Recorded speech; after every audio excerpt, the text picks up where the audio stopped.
आज आप मुझे कोई विष्णु भगवान की अच्छी सी कोई कहानी सुनाओ। मैं तुम्हें विष्णु भगवान की एक बहुत प्यारी, उनके स्नेह से तृप्त एक कहानी सुनाता हूं। राजा अम्बरीश मधुवन में 3 दिन तक उपवास किया और भगवान विष्णु का पूजन किया।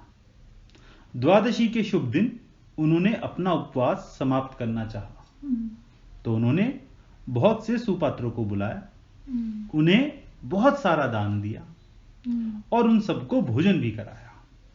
सबको भोजन कराने के बाद, सब ब्राह्मणों से, बड़ों से आशीर्वाद लेने के बाद वो अपना उपवास पूर्ण करने के लिए कुछ खाने के लिए चले ताकि उनका उपवास समाप्त हो। तभी वहां महर्षि दुर्वासा आ गए। दुर्वासा को देखते के साथ ही सभी ने उन्हें प्रणाम करा। राजा अम्बरीश ने उनके पैर छुए तो दुर्वासा बड़े प्रसन्न। दुर्वासा ने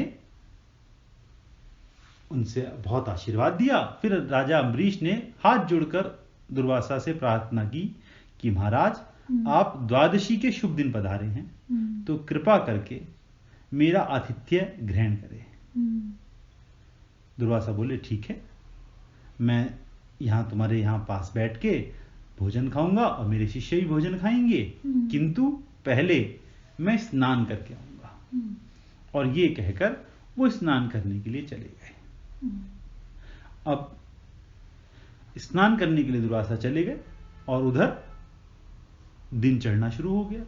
दोपहर के करीब होने लगी और दुर्वासा स्नान करके नहीं आए। सब ब्राह्मण जिन्होंने अम्बरीश की पूजा करवाई थी भगवान विष्णु को खुश करने के लिए, वो सब भी कहने लगे कि अम्बरीश, अब तुम पहले कुछ खाना खाओ, तभी तो तुम्हारा व्रत पूर्ण होगा। अम्बरीश कहने लगे, ये तो संकट है, अगर मैं दुर्वासा जी को बोल के कि मैं उनको पहले अतिथि सत्कार करूंगा, उनकी पूजा अर्चना करूंगा, फिर कुछ खाऊंगा, और मैं पहले कुछ खा लूं तो गलत हो जाएगा। बहुत देर तक इंतजार करते रहे। सबने कहा कि अगर तुम नहीं करोगे तो तुम्हारा व्रत खंडित हो जाएगा, कुछ तो खाना पड़ेगा। अम्बरीश सोचते रहे। फिर सबसे मंत्रणा करके, सलाह करके ये हुआ कि अम्बरीश खाना ना खा के कुछ जल पी ले, ताकि उनका व्रत भी पूर्ण हो जाए और महर्षि दुर्वासा को बुरा भी ना लगे। जैसे अम्बरीश जल हाथ में रख के आचमन करने के लिए उन्होंने अपना हाथ उठाया, तभी दुर्वासा स्नान करके आ गए। उन्होंने जोर से बोले, अम्बरीश, बड़े सत्पुरुष बनते हो, किंतु तुम्हें अपने अतिथि की प्रतीक्षा करनी भी नहीं आती। अम्बरीश बोले, महाराज, मैं तो इन ब्राह्मणों के कहने पर ये आचमन करने वाला था। वो कहना, तू आचमन करता, तू तो खाना भी खाता, तुझे तो जल की एक बूंद भी नहीं पीनी चाहिए थी जब तक मैं ना आता। तो मैं बहुत क्रोधित हूं। और क्रोध में दुर्वासा ऋषि ने अपने सिर के कुछ बाल तोड़े और घुमा के अम्बरीश की तरफ फेंक दिए, और वो बाल घूमते घूमते एकदम से एक चक्र के रूप में परिवर्तित हो गए, और वो चक्र अम्बरीश को मारने के लिए दौड़ा। अम्बरीश को लगा कि इस चक्र से तो उनके प्राण संकट में। जैसे ही वो चक्र अम्बरीश के पास पहुंचा, तभी एक दूसरा चक्र आया और उसने दुर्वासा के चक्र को तोड़ दिया। वो दूसरा चक्र भगवान विष्णु का था। सबने देखा कि जैसे ही वो चक्र, सुदर्शन चक्र ने दुर्वासा के चक्र को तोड़ा, उस चक्र को तोड़ने के बाद सुदर्शन चक्र दुर्वासा ऋषि के पीछे भागा कि अब इनको मारेंगे। दुर्वासा ने देखा कि वो चक्र तो रुक ही नहीं रहा। उन्होंने कुछ मंत्र बोले, तब भी चक्र नहीं रुका। तो वहां से दुर्वासा ऋषि ने भागना शुरू करा। भागते भागते भागते वो गुफाओं में घुस गए। सुदर्शन चक्र वहां भी उनके पीछे आ गया। फिर वो समुद्र में चले गए। सुदर्शन चक्र वहां भी उनके पीछे आ गया। वो धरती के हर कोने में चले गए, किंतु सुदर्शन चक्र उनके पीछे ही पीछे रहा।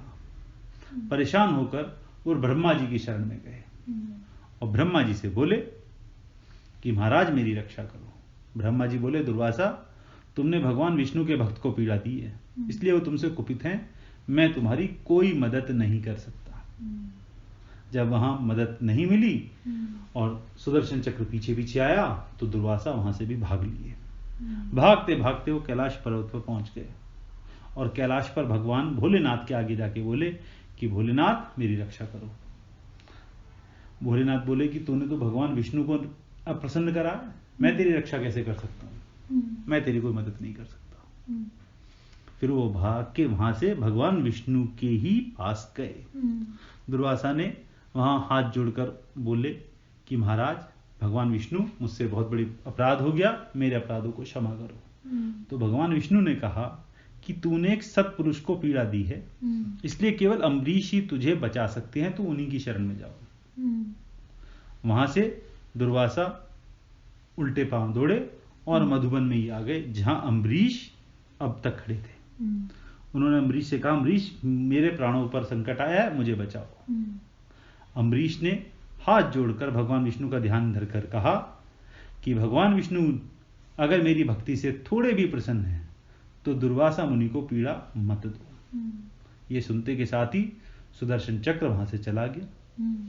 तब दुर्वासा ने पूछा कि अम्बरीश मैं तुम्हारा आभारी हूं, मैंने तुम्हारे ऊपर कितनी निर्दयता दिखाई थी, फिर भी तुमने उस निर्दयता का अपने अच्छे आचरण से एक अच्छा कार्य करके मेरे प्राण बचा के कितना अच्छा काम करा। किंतु तुम मुझे एक बात बताओ, ये चक्र ना तो ब्रह्मा जी और ना शिव जी और यहां तक भगवान विष्णु ने भी नहीं रोका, तो तुम्हारे पास ऐसी क्या शक्ति है जो ये रुक गई? तो अम्बरीश ने केवल इतना बोला, भगवान विष्णु के स्नेह की, कि भगवान मुझे प्यार करते हैं, इसीलिए उन्होंने जब मेरे प्राण मुसीबत में देखे तो उन्होंने मेरी रक्षा भी करी, और जब मैंने उनसे विनय करी तो उन्होंने मेरी विनय स्वीकार भी करी। बोलो भगवान विष्णु की जय।